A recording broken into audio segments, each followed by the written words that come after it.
भगवान बाबा अपने दिव्य उद्बोधनों में संदर्भ को अत्यंत प्रभावपूर्ण करने और दार्शनिक तथ्यों को सरल बनाने के उद्देश्य से छोटी छोटी कहानियां सुनाते रहते हैं।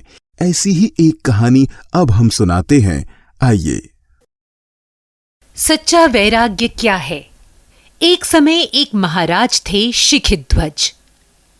उनकी सांसारिक सुखों और भोग विलासपूर्ण जीवन से विरक्ति हो गई और वे तपस्या करने के लिए वन में चले गए।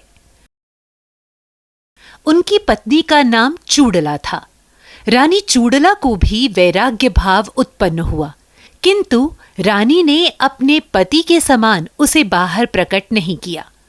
अपने पति महाराज शिखिध्वज के तपस्या हेतु वन में चले जाने के कुछ दिनों बाद रानी को यह देखने की इच्छा हुई कि उसके पति की तपस्या कैसी चल रही है, वैराग्य भाव कैसा है।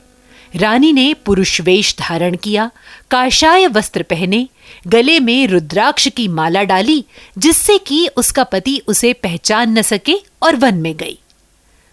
अपने पति को एक स्थान पर तपस्यारत देखा और वहां पहुंचकर उनसे पूछा, आप कौन हैं? उसके पति ने उत्तर दिया, मैं इस देश का परिपालन करने वाला यहाँ का राजा हूं। सारे राज्य और संपदा को त्याग कर यहाँ आया हूं। चूड़ला ने राजा से पूछा, आपने किसके लिए यह सब त्याग किया है? मैं शाश्वत सुख की प्राप्ति के लिए सब कुछ त्याग कर आया हूं, किंतु मुझे अभी तक कुछ उपलब्धि नहीं हुई है, राजा ने उत्तर दिया। तब रानी चूड़ला ने कहा, केवल धन संपदा, सोना, आभूषण, वाहन आदि त्यागने मात्र से शांति लाभ प्राप्त होता नहीं। पदार्थों के स्थान पर अभिमान का, अहंकार का त्याग करना चाहिए। मोह छोड़ना चाहिए। वे मेरे हैं, मैंने उन्हें त्याग दिया, यह भाव त्यागना चाहिए। तप करने की दृष्टि अंतर्मुखी होनी चाहिए। आत्म साम्राज्य के विषय में सोचना चाहिए। यही है सच्चा वैराग्य।